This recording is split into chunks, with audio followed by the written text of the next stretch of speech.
Welcome to the TOCA Backstage podcast. Join TOCA's Executive Director, Chris Wolf, in conversations with the artists and people behind the scenes of the Torrance Cultural Arts Foundation's performances and events.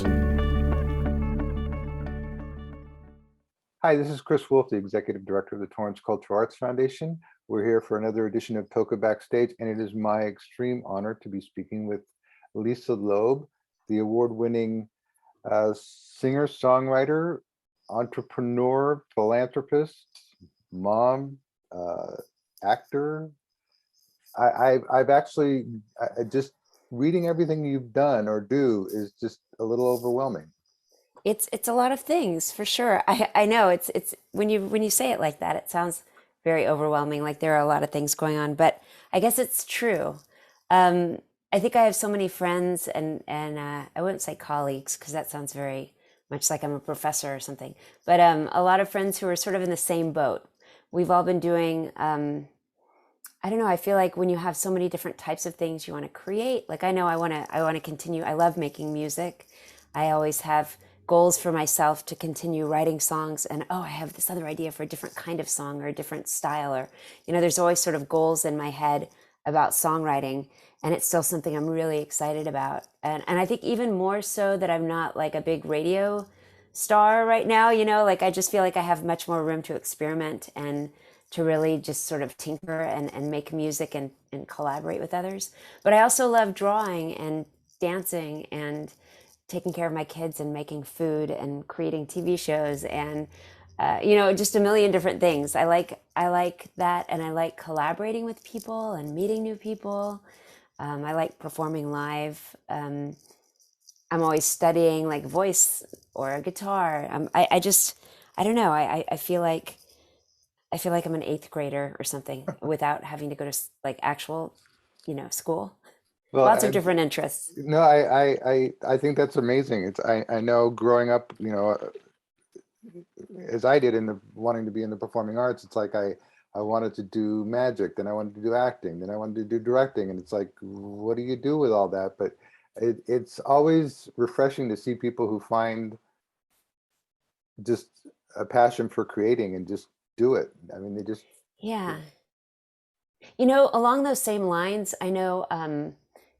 When I was growing up, the idea of actually being a musician or something in the arts as a profession, it seemed out of reach. It seemed like a hobby, something you weren't supposed to do. Right. And I don't know if it was like old timey or kind of basic, but when I remember in high school, it might've been in like my high school yearbook quote or something where I didn't want to look back and say, oh, I should have tried, what is that phrase? When you look back and you didn't even try to do that thing that you wanted to do. Shoulda, woulda, coulda.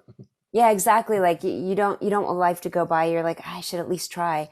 And I feel like that sort of developed and evolved into an even larger thing, like you're saying, where all those interests you had when you were younger, I still feel like with all the interests I had when I was younger, I still didn't get to explore enough. Like I didn't know when I wanted to be an actor growing up that there was also really people making the sets and people not playing the lead roles. Not that I always had the lead role by any means, but there's just so many different nuances and jobs and types of theater or musical theater or music or instruments or magic.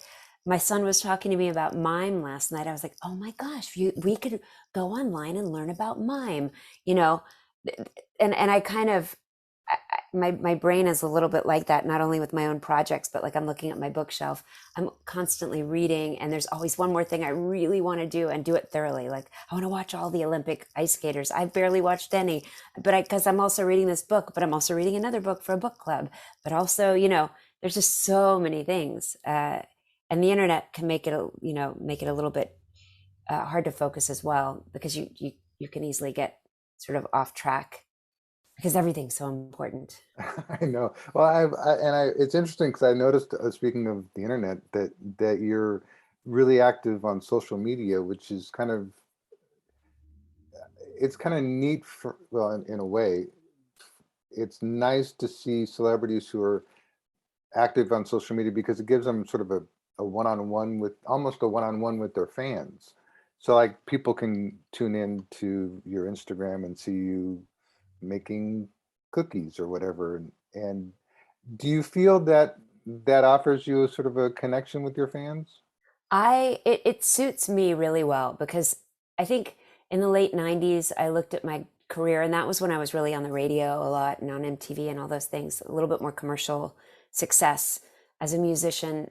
But I was spending a lot of time thinking about what outfit do I have to wear to this thing, and what, getting my makeup done, sitting for hours to get my makeup done. And I was like, why am I doing this? And I read a book called Finding the Work You Love by Lawrence Bolt. I'm looking at it. I always have it in my bookshelf. And I think it was more for corporate kind of people who were in a job that they didn't love, and it was time for them to make a change. But I was always like, why am I doing this? It's so hard to write a song. It's not an easy thing to do. I have to sit in hair and makeup for hours at a time, worrying about, like, the size of my butt. And, and I was like, this doesn't feel very fulfilling. But through reading the book, I realized that I kind of refocused. Instead of having to change my job to meet my values and what was important to me, I kind of reframed what I was already doing and realized that I could do what was important to me. Because I realized at that time that instead of, I wanted to be a great performer, I wanted to continue to learn how to be a great songwriter and do well at my job. And I'm from Dallas, so I that's like, you got to look nice if you can. You get in trouble if you don't wear lipstick before you leave the house. So that stuff is sort of ingrained in me. But I also realized the most important thing to me, the thing that gave me the most joy, was connecting with people and hearing people's stories and being able to tell my stories when I can, in an artistic way. And I got to do that. And I didn't have to become a psychologist necessarily. I could sit next to someone on an airplane and talk to them, or talk to fans after a concert, or be on stage and say things, and then people afterward might come and talk to me about what I said or something they had on their mind. It was a great connector, a great way to connect with people. Um, and, and so I feel like social media can be an extension of that. Being able to talk to people one-on-one, to hear what they want to tell me, whether it's something silly or a picture of a cat, or something that happened in their family, or something that they're dealing with in their life.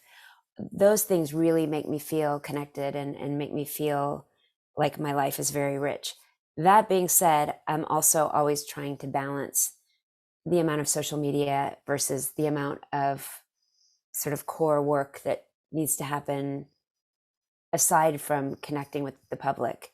It's interesting. I was watching this person I'm friendly with, Beth Lapidus, was doing a Facebook Live last night, really, really late. I should have been asleep, but I was looking at her Facebook Live.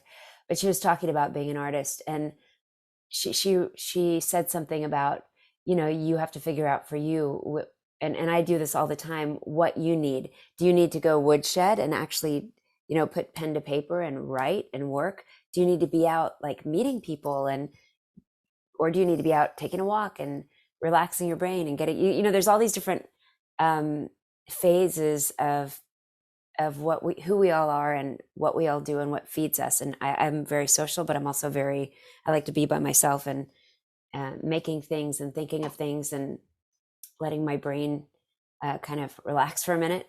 So social media can be a rabbit hole. I can always think, oh gosh, I should be on it way more. I should connect more. I should make more things.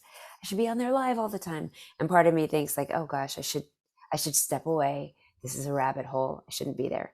So, but I again, like just with everything else in my life, I'm always trying to figure out where to give and take so that it can be the right amount for me at the time. And, it's always about also taking a step back and saying, what do I need?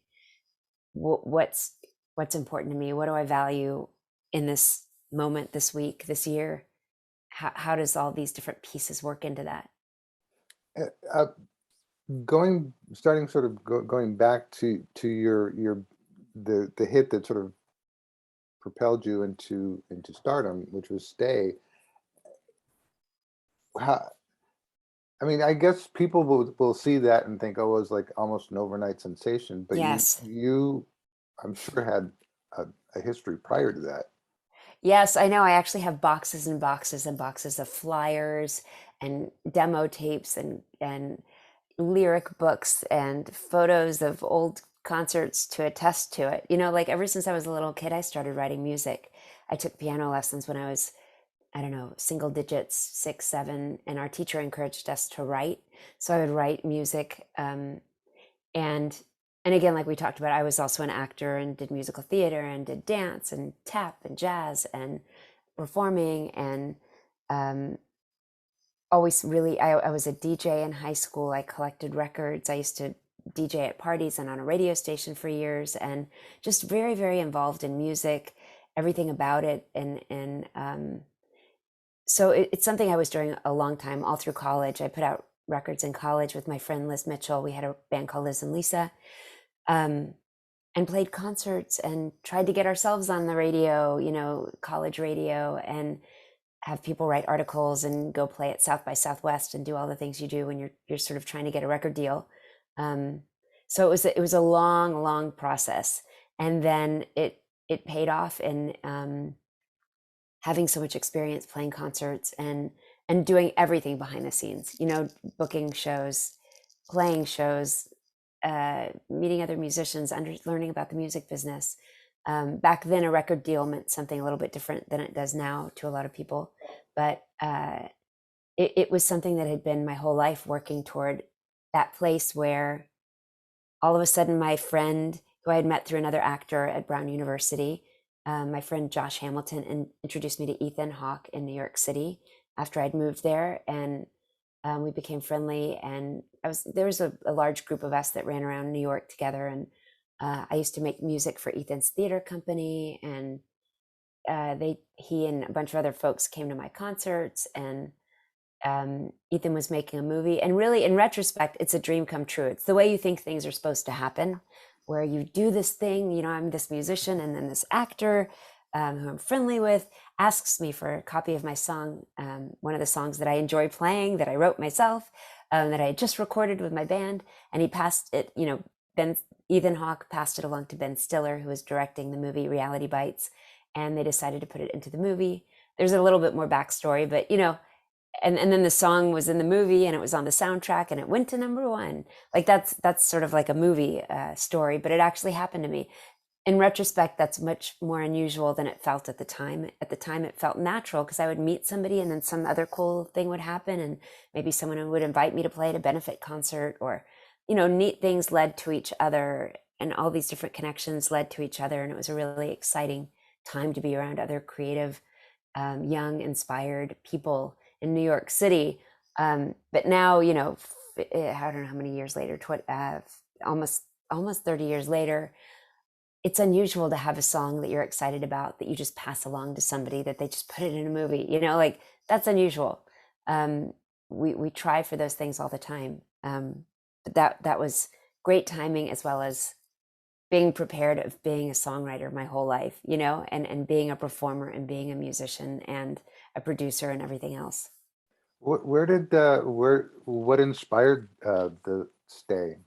Was it Stay was a song. I was having an argument with my boyfriend, who is also my producer, and I decided, in my songwriting at the time, I was really into writing things that were really abstract, like things that I would hear by The Cure or Led Zeppelin.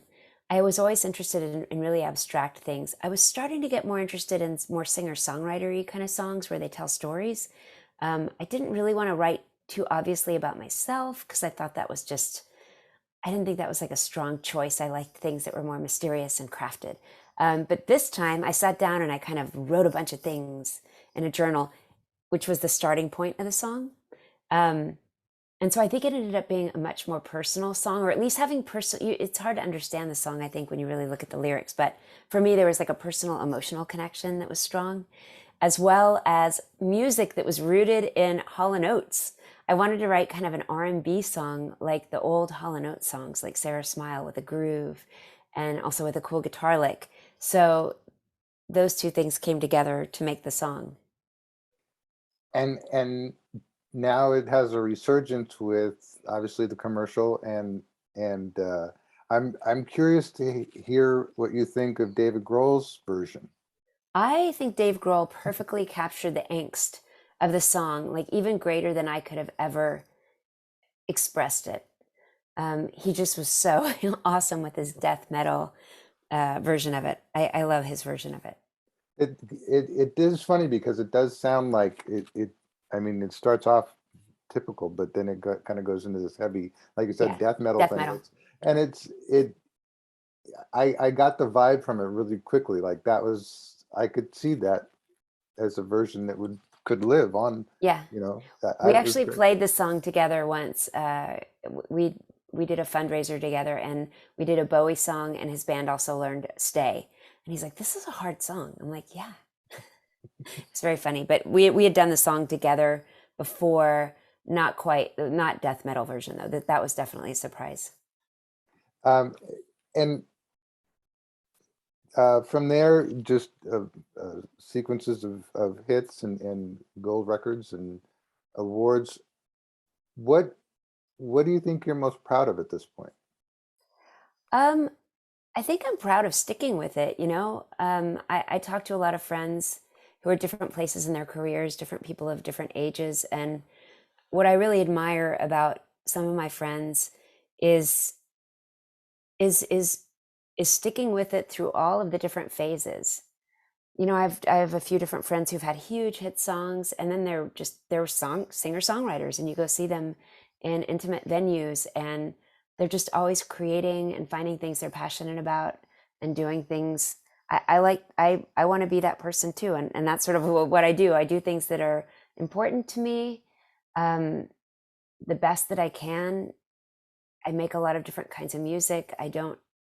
Um, I get an idea and I make it. Like I love creating. I love being creative, even in getting the music out there. Like, what's an interesting way to get music out there? Or so I think that's the biggest thing. And like I said earlier, just being able to there's just always something else that's additionally interesting, or developing a certain skill I already have. Like, there's just not enough time in the day, like to be able to have it's not always balanced, but I kind of got it all. I have a family with kids that I really love. I get to travel. I have places I do want to travel. I get to write music.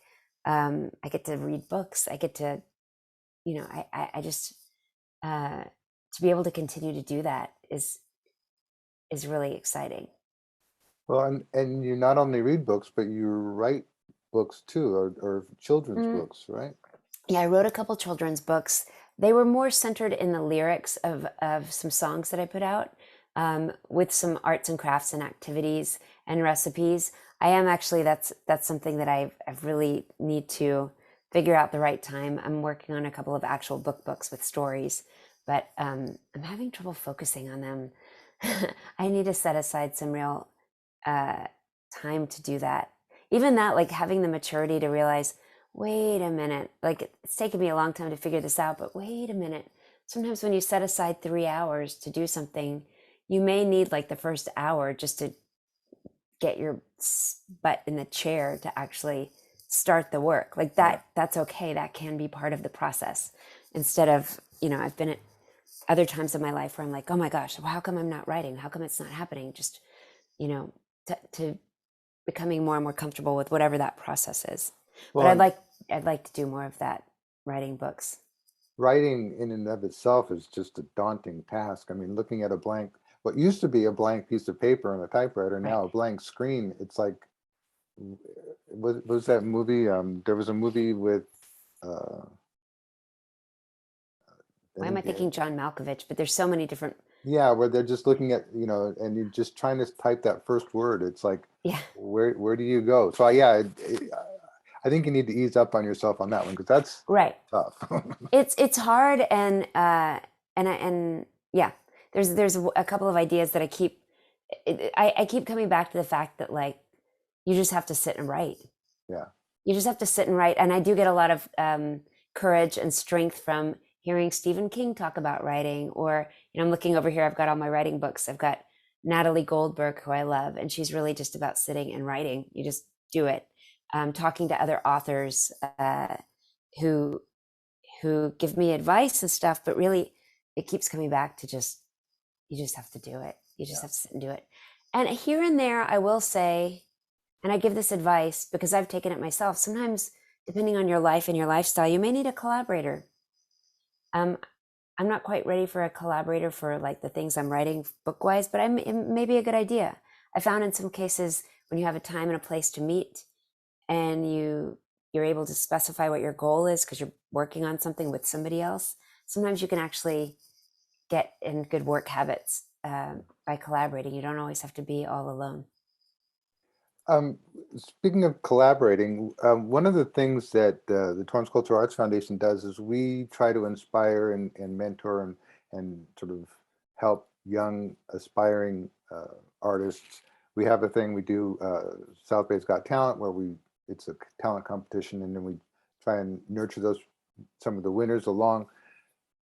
And I always like to ask the people we have on that I talk to, what pieces of advice would you give to a young artist that wants to sort of get in the business?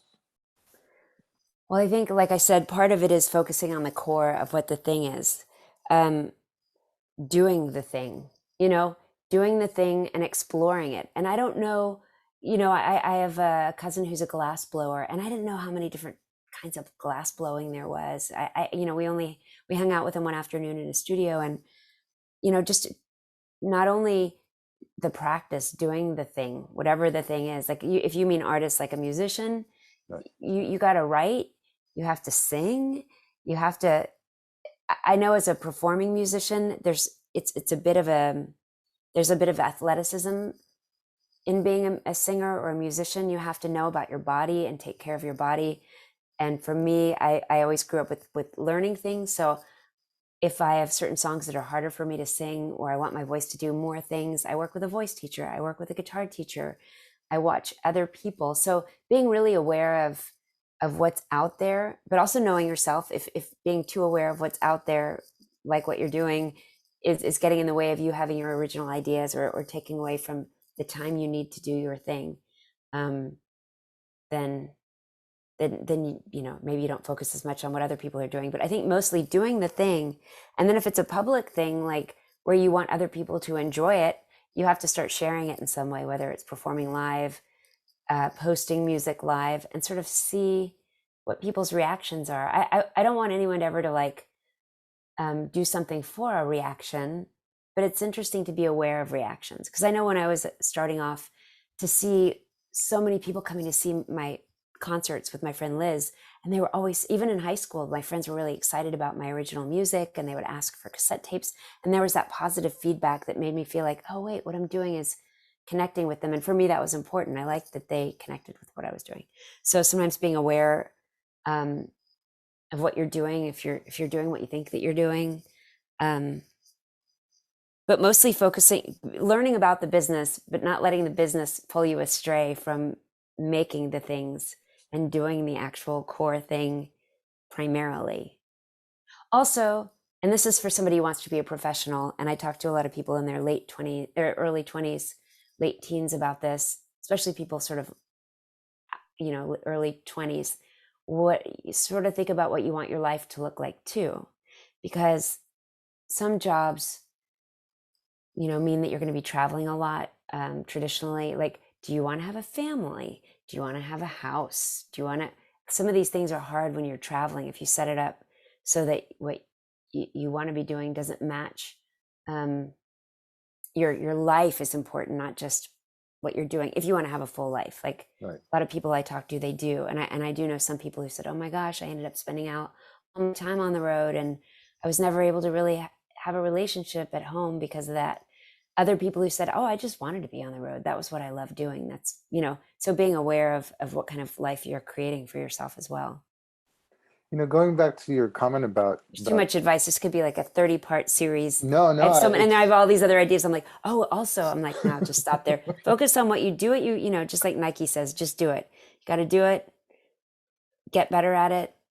Maybe get some advice or get an ear or an eye around you that you trust, maybe to give you some feedback. But that can be a little dangerous. Or just feel for yourself if people are responding to what you're doing.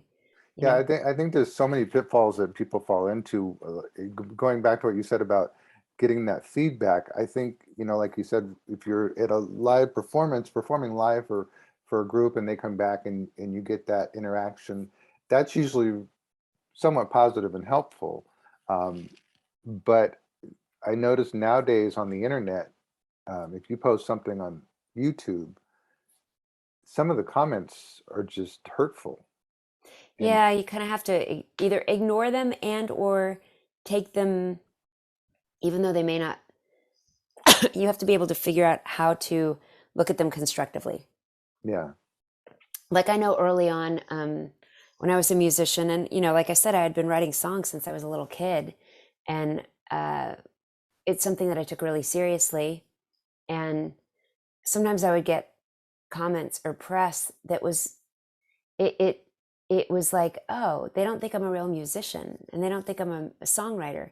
And sometimes it takes the musician themselves in their press release telling people what a real, I was like, how come that guy's a genius and I'm like an overnight success? How come that? And then I looked at their press kit, and in their press release, you know they said that they're a genius, a genius songwriter or whatever. I wouldn't dare put I'm a genius songwriter in my press release because that sounds really pompous. But then I thought, well, you do want to present yourself in a way that is what you need to watch how you present yourself. Again, it's about mostly what you're doing and is it coming from your heart and like what you really want to do. But if you are, I don't know, it's just important to understand how you're presenting yourself as well. That can make a difference. well, I think But that goes back to what you said earlier about having somebody around you that you can, get feedback from that you trust, so right. they can be the one who puts it in your press release that you're a genius, so you don't have to. Exactly. It's all over the place though. I think of my dad. My folks would come see me play, and uh, I feel like maybe 10 years into or 10 or 15 years into playing all the time, my dad's like, you need to just you need to hear a hard chord at the end, like ta-da, like a thing, so people know the song is done. And in my brain, I'm thinking, that is so corny. Why would I do that? I like it to be kind of like I'm quietly closing a book and stepping away, But I actually ended up taking his advice. And now when I'm playing certain concerts, especially larger venues where there's less intimate contact with the audience and less energy, you can't get away with such subtle stuff. I strum and the song is done and the audience is like, oh, now's the time. Like it's like, that makes sense. I was like, oh geez, he's right. Yeah. Like sometimes advice, it's, you can take it or leave it, but sometimes it can be interesting to hear. But you have to have thick skin and be able to say, yeah, I appreciate what you're saying. I know with one of my albums, somebody very close to me with one of my newer albums said, it sounds, I don't know, it sounds like self-helpy or something. And I said, great. I was hurt because I don't think it sounded self-helpy in a bad way. I thought it sounded like it had really great advice and in an artistic way. And I said, well, I wrote these songs on my new album, A Simple Trick to Happiness, so that you could take them with you and that they spoke to you. And they spoke to you in that way that you might write something on a Post-it pad and stick it on your mirror because you want to see that message. So I'm going to go ahead with what I think is right. I think this is the right way to go with these lyrics and with this production. And, my core fans have been so, you can see it. I've had Zoom meetings with them and I've talked to them and they've written me letters and they come to my streaming shows, live stream shows. And they're so grateful that I wrote those things that mean so much to them, that they feel seen and I feel seen, So Yeah. if I had just taken the advice from the one person who's like, I don't know about those lyrics, it made me think, well, what do I think? You know what? I'm upset that they don't resonate with you, but I'm going to go ahead and make them that way. Oh, and you're the artist, so that's Right. But you have to have thick skin for somebody to say to you, true. why are you doing that? Or, why are you doing this? Um, I'm curious about your nonprofit and your camp. How was that? How did that come about?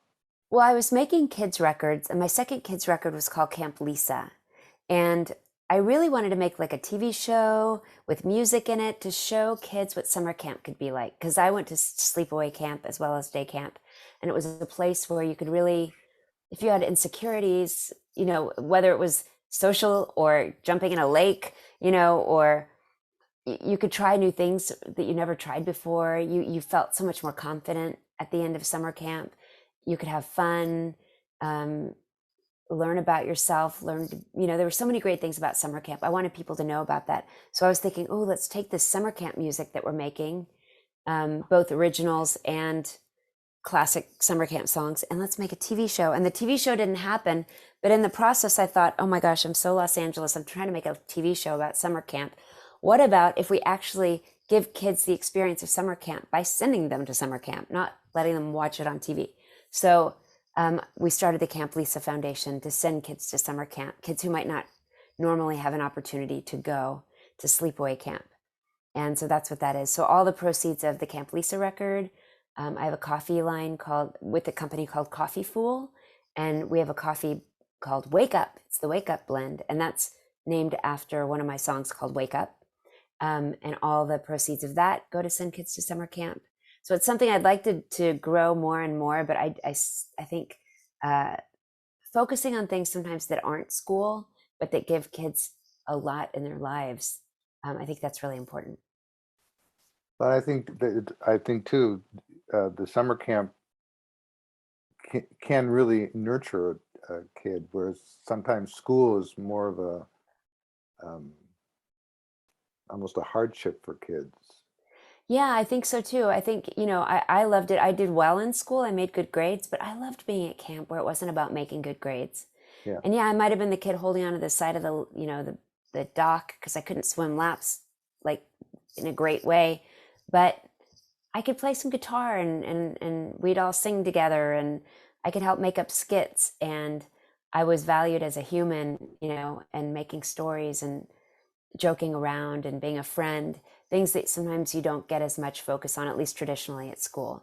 I think schools are coming around a little bit, but it's a place where you're not graded. And again, it should be, hopefully camps should be a place where it's safe. Kids can learn to be independent, whether it's for the day or a sleepaway camp scenario. For some kids, it's the first time they're out in nature or even close to nature. Hopefully no computers and technology. It's just it's a different place than school. Well, I have to say, I am in awe of everything that you're doing, and I've been a big fan for quite a while, and I know you have millions of fans out there. So, and I hope a fraction of those people will come see you on Saturday, March 18th or 19th at the Armstrong Theater at 8:00. I'm so excited to play there. I love playing at a nice theater where we can actually tell some stories. Well, the nice thing about, not to toot our own horn, but the Armstrong is, it's 500 seats, but it's an intimate 500 seats, Now that's great. That's like the perfect scenario. And it's so fun. I always play requests, some that I find out about in advance from social media, like we'll ask if anyone has requests, but some just on the spot. And I'll play old songs and new songs, and I have to play the songs that people are really familiar with that they always request, because I love, when I go to a concert and hear people play the songs that I know. So I think it's going to be great. Yeah, we're looking forward to it. I can't thank you enough for taking the time. I know you're extraordinarily busy, so it's been an honor to speak with you, and we look forward to seeing you coming up in March. Thank you so much. I look forward to it also. I appreciate it. And thank you for being patient with my schedule.